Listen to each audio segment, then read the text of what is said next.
also visual. Something like in previous example, I have uploaded that inauguration photo and I have asked a general question. What is happening? Instead, I can ask something like, what is the color of shirt that speaker is wearing? Right? Okay, suppose I am asking something like that means specific. Then we want to decide where to look.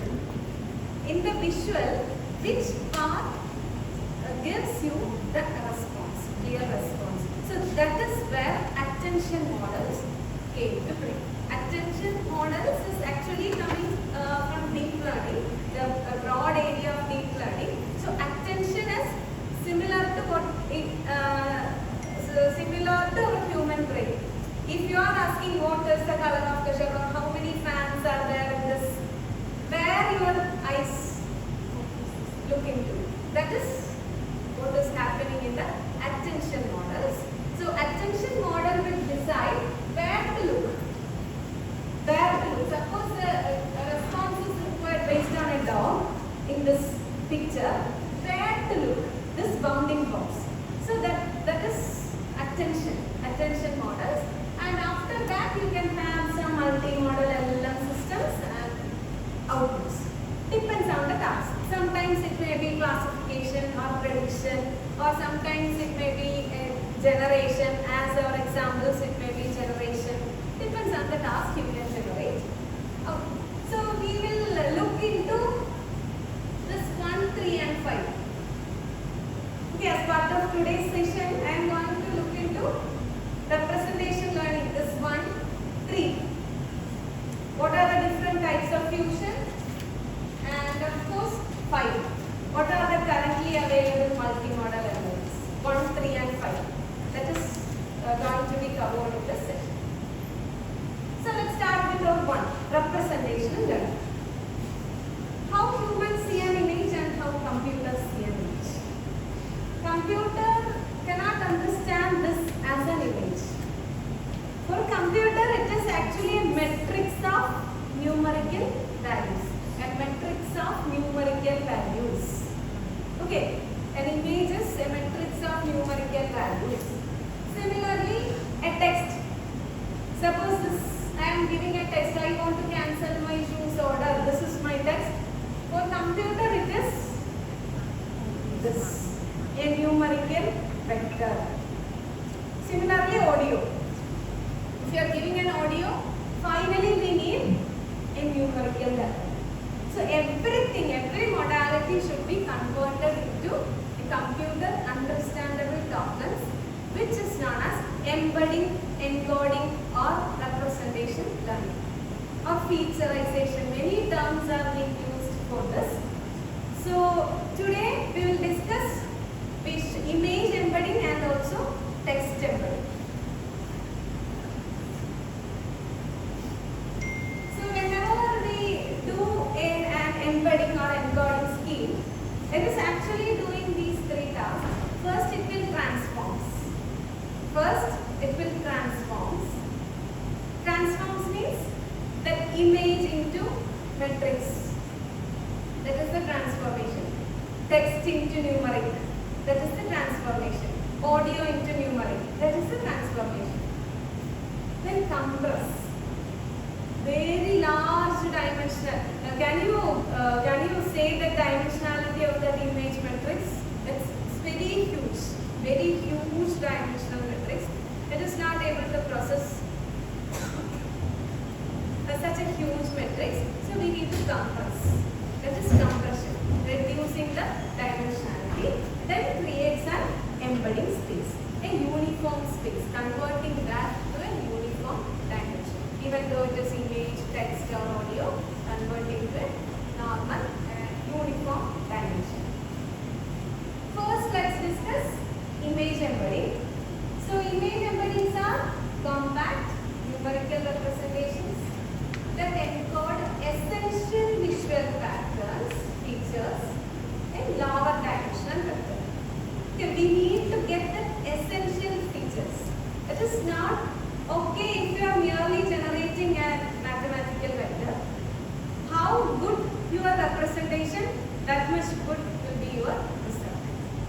If you can carry many useful information in your input representation, that will be propagated to your output also.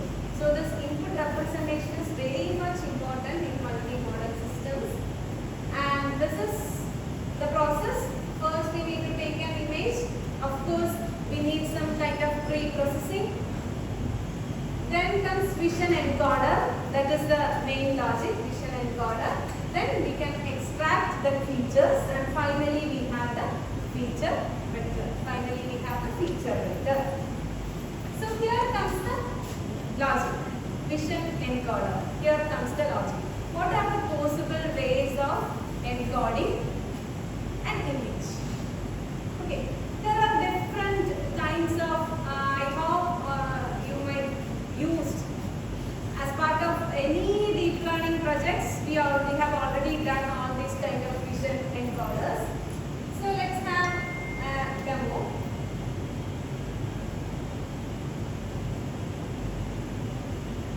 This demo I had done on Colab, Google Colab, so that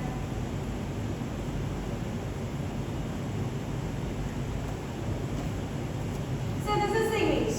This is our image as an image. Now we need this as a numerical vector, that is embedding. That should have some meaningful patterns, right? Now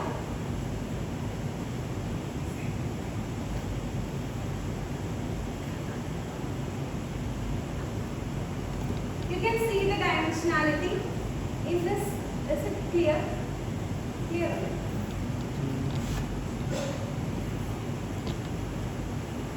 This is what I call some mere numerical. It doesn't have any meaningful insight. I haven't done any embeddings here. I just converted that image into an image array. Just converted that image into an image array. So I got 224 into 224, 3. This 3 is for RGB depth. Okay, 3 RGB, 3 channels are there. Each channel has 224 into 224. We can't assume the dimensionality of that matrix, right?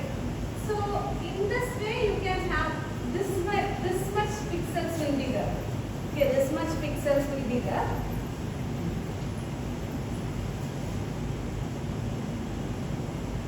This much pixels will be there. But it doesn't have any meaningful information. This is not what is called embedding. What we have done is just a transformation. It is not an embedding. Now, how you can do embedding? There is an evolution of this image embedding. It actually starts from an era where everybody is using some handcrafted image. That is, humans are developing some algorithms to have this. That is what we studied under the topic image processing. Very back, years back, we studied some human developed algorithms under the subject image processing, like SIF, edge detection, corner detection, texture detection, right? Or using all these descriptors, you can have many popular algorithms like SIF, SURF, HOG, histogram of object gradients, many such handcrafted features. That was the start. Okay, so first in this example I am using HOG. This is a handcrafted basic image processing algorithm, which means it is static. It is static. It will not change. It will not change. The numerical vector will never change. In any context you are using this cat image, you will get the same output vector in any context, right? So using HOG, I can have the features. HOG features. HOG is histogram of object gradients. Histogram of object gradients. In that we are actually extracting the distribution of edges. That is the principle of HOG. Distribution of edges. Okay. Gradient in the sense, gradient descent, I hope everything is familiar with. It is a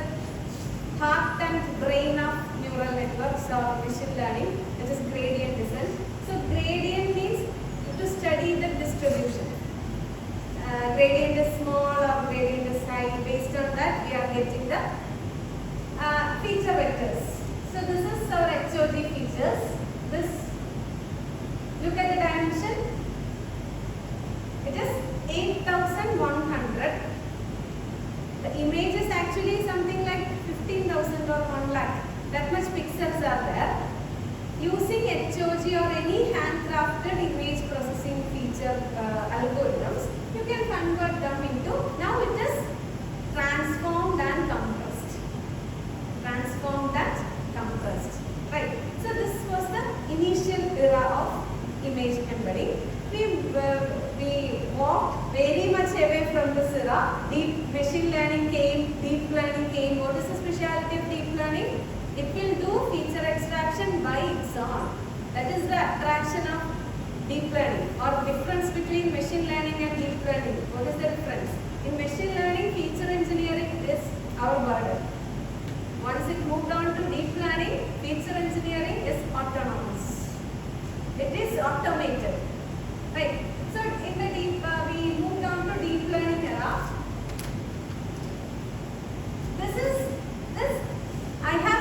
I have just written a simple neural network for extracting features. Okay. Next, as the next step, I have written. I walked into the deep learning era, and I have written a simple neural network. Just the dense layers, input layers and dense layers. One input layer, hidden layer. A simple neural network I have written, and I used that network to predict that features, and I have given the output as 768, so I got the vector in 768 dimension. Again, it is very much compressed, and it is learned. It is not static. It is learned feature, so it contains more meaningful information. In the algorithm, it is static. We are just applying that algorithm, like we are applying that equation A plus B square. We are statically applying an equation and getting the feature. In deep learning, it is learned features. Okay. Now, basic neural network, as we all know, basic neural networks are not good at processing images. For images, what is the best model? Best deep learning model popular for images? CNN. Of course, convolutional neural network. Then comes the era of CNN. CNN, I hope all these names which I am going to say are very familiar to you. DGGNet, AlexNet, ResNet, EfficientNet. Many such nets came into picture. From 2012 onwards, there was a global competition on ImageNet. ImageNet is a very, very big image data set, and they launched a competition on CNNs, on image classification. How efficient your CNN for image classification. From 2012 onwards, every year this competition is running. The winner of every year become popular for the research. Starts with AlexNet, then comes GoogleNet, BGGNet, ResNet, EfficientNet. That competition goes on. So that was the next era of image embedding. So as an example, I have done ResNet. I have used ResNet here. For all these simple packages are there, you can simply use the package for extracting your features, because it's well trained on such a large image corpora. So no need of any extra training. If you want, you can fine tune, of course. Here I have used ResNet for getting that cat image embeddings.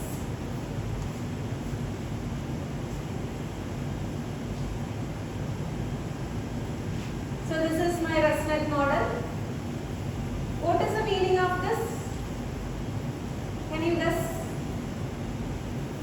ResNet, all these networks I already told, they are winners of ImageNet image classification contest. So their output layer is a prediction layer. We are using this for image embedding. So we don't need that prediction. So I am avoiding that top layer. That is include top equal to false. I am cutting that topmost layer for prediction and taking the output from the just previous layer. So that will give us a vector, a very wonderfully processed vector for any of your downstream application. You can take that and you can use in any of your projects. Depends on the task. Right. So here ResNet is being used. And this is what I got as embedding. Here the dimension is 2048. That all is fixed. We cannot change that because we are using that model, same model weights. So that dimension, AlexNet, there is a fixed dimension. If you are using VGGNet, there is a fixed dimension. If you are ResNet, there is a fixed dimension. So here it is 2048. That is the dimension. Again, it is more improved vector than we started from static algorithm. Then we moved on to simple neural network fixed dense layer. Now to ResNet to improve the meaningful patterns in the embedding vector. Right? So that is all about text image embedding.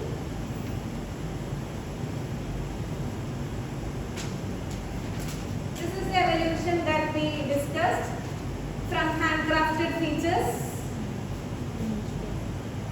then to deep neural networks, deep CNNs. All these blues comes under ImageNet winners.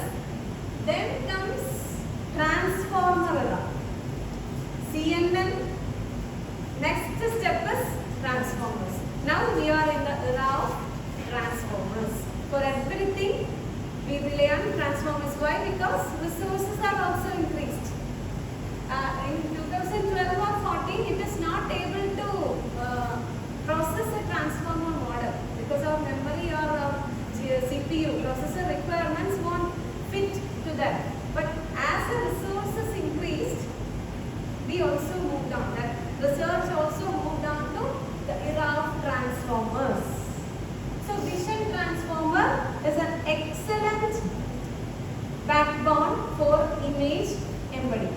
You can directly take BIT, implemented BITs are there. You can directly take that features or you can fine tune on your task based on your availability of GPU.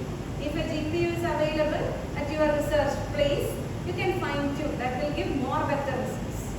You can take that results.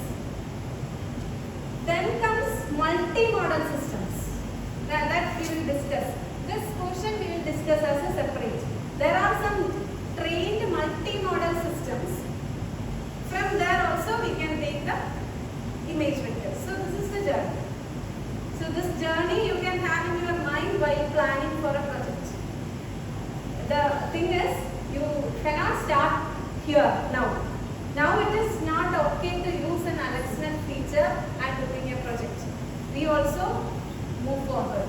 You can start demonstrations of studies from there, but application should be somewhere in these two boxes. VIT is approved or any elements. Okay, so this evolution is for your planning. So that's about image embedding. How efficient your embedding is. Efficient in the sense how meaningful patterns you extract from the images, you will get better results. Now comes to text embedding. I am focusing on image and text because, as we all know, the vision language models are the most celebrated multimodal systems. So that's why I am focusing on vision or image and text. Text embeddings, again same, if you are giving any input as a natural language text, computer cannot understand that as a text, we need a numerical representation. That also it should be contextual or semantic, right? Semantic. It should get the meaning of the sentence. What do you mean? What is the emotion in it? What is the context you are saying that sentence? That should be there in your embedding. If it is there, it is very good. If it is not there, it will perform less.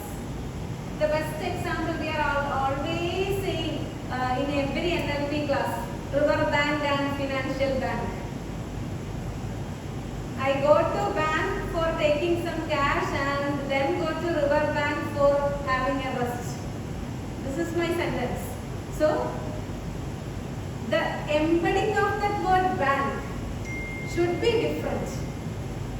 The word is same, spelling is same, B-A-N-K. So, today morning I went to bank for taking money. In that sentence, you have an embedding for bank, numerical representation. That should be different from, then I went to river bank to relax. That should be different. If that is different, your model will work better. So that is contextual understanding. That is known as contextual embedding. So that is required. So whenever you plan text embedding, you should take a model which understands the context. Never go for some static embeddings. And again, I will show some examples of text embeddings.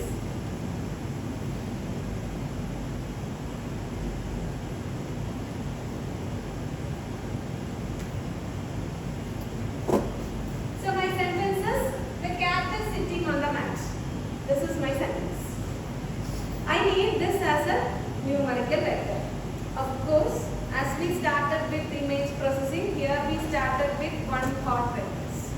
I hope everybody is familiar with one-hot embedding. Every word will be represented as a binary vector. Okay, so here this will be like this.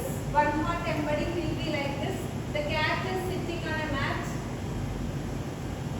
This is my one-hot embedding. Okay. The thing is, first we build a vocabulary. Okay, first we build a vocabulary with all these words. And the, where this the comes, that is the position. We have given first position for cat, right? This is my vocabulary. First position for cat, second position is mat, on, sitting, the. And I have padded, I think padded to 10. 1, 2, 3, 4, 5, 6, 1, 2, 3, 4, 5, 6, oh no, 6, only 6. So the last position is the. So here it is 1. Everything else is 0. Cat, first position is 1. Everything else is 0. This is simple, the simplest, very basic, static, binary vectors. Of course, this also computer can process. In very basic form, computer can process a numerical vector. So everything started from this one-hot vectors. Then we identified that no, it's not okay. Because here nothing is taken into care. Even no context, even there is no meaning of word ordering. Cat is coming, cat is sitting, that ordering. Cat, after that is, then comes sitting. That word ordering also doesn't taken care of. So we identified that community, NLP community identified that it is not okay for complex tasks. Now comes, I hope any other word embedding names came to your mind. Very popular ones like CNN, very popular one. Word2vec. It was the next era. After this one-hot embedding, next era was word2vec embeddings. So word2vec I am using here. There is a library called Gen which include all required NLP functions. Every packages are available in Gen Of course, NLTK is also there. NLTK, Gen all these libraries you can refer for the functions. So I am using the same sentence and word2vec.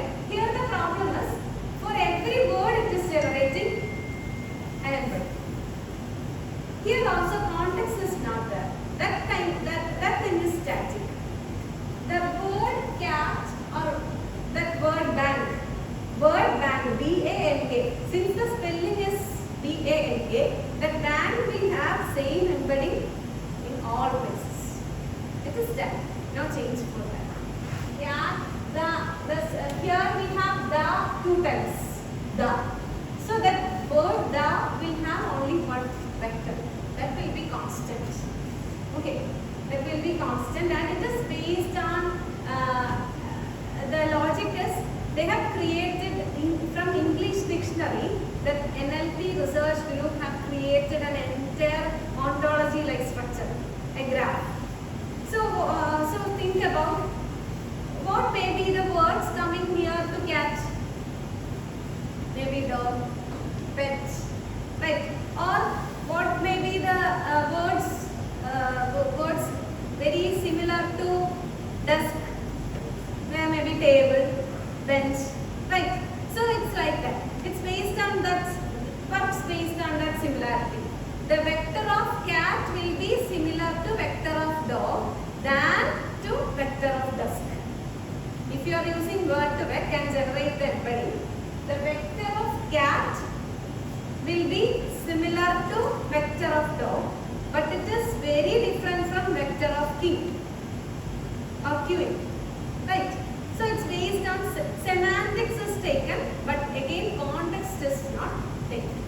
Little improvement has done from one-hot embedding, but again context here it is not a one-hot binary string. It will be like this. You will get embeddings like this. It will be continuous values, continuous vectors, and this embedding shape you can modify. Here I have given us 50. You can modify according to your wish. It's modifiable parameter. Any dimensional vector you can generate.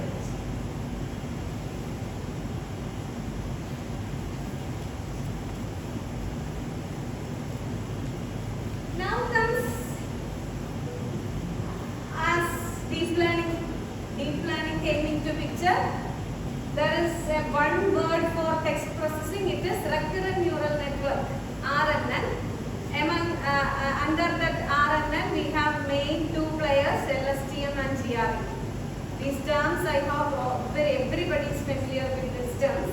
So here I have used just an LSTM to get the embedding. So here it is a learned embedding.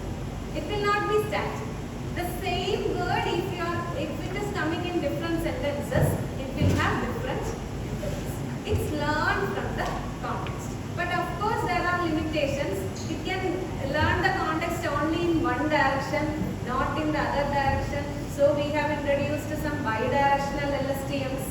Then also there is a length limitation. Once your speech becomes long, there is a short-term memory loss. It will forget about the initial context. As the speech goes long, it will forget those are the things regarding LSTM and GRU. Then this you can use to generate the context. This 32 also I have given. You can give any dimensionality. And now comes the lifesaver. This is the lifesaver of text embedding. BERT. Have you heard about BERT?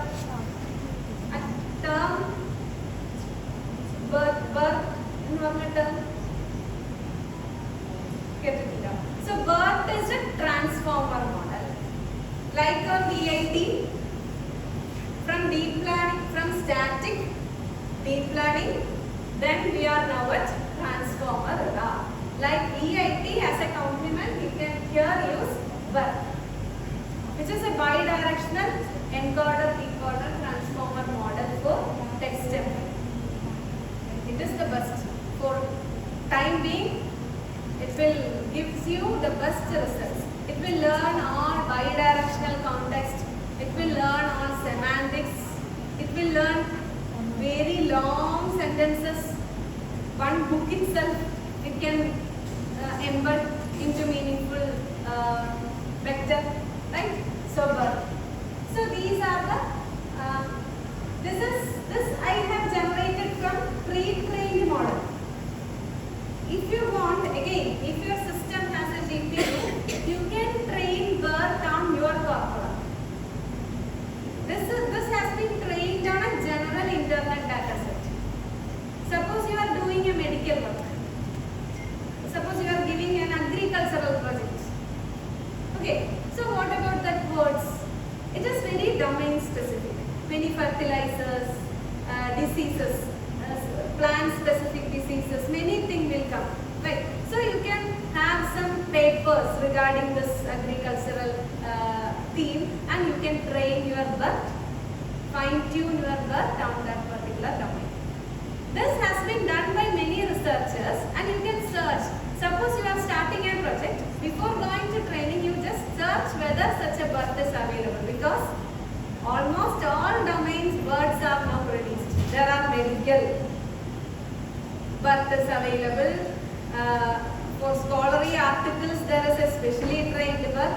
For clinical purpose there is a specially trained BERT. Everything is available. So once you choose the domain, you can just check whether BERT is available in that domain. A specific BERT model is available in that domain. If yes, you can directly use that, otherwise fine. Okay, that is the research point. And here also you will get this dimension is fixed. 768 is the dimension of BERT embedding. Okay, 768 is the dimension of BERT embedding. Pre-trained model, we cannot change that.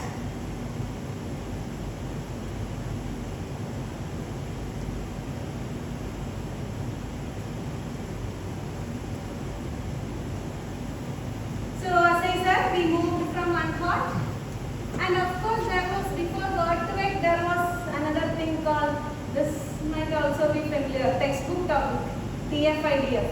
This is merely in one part embedding, we are only considering the presence of word. Once moved on to TF-IDF, a little improvement, we have counted the number of occurrences as semantic improvement. Then comes word-to-vec, then comes, these all are categories of neural network models, neural network deep learning models, then to transformer model, and of course multimodal LLMs like GPT, any large language models, LLMs also we can use for embedding. So this is the evolution of text embedding. So mainly if you are focusing on any vision language model, your first step is to select the perfect image encoder and perfect text embedding. And what you can add, that will become the novelty. What you can add, not merely using this result, what we can add to this embedding. Similarly, this is some popular audio embeddings that I have just listed.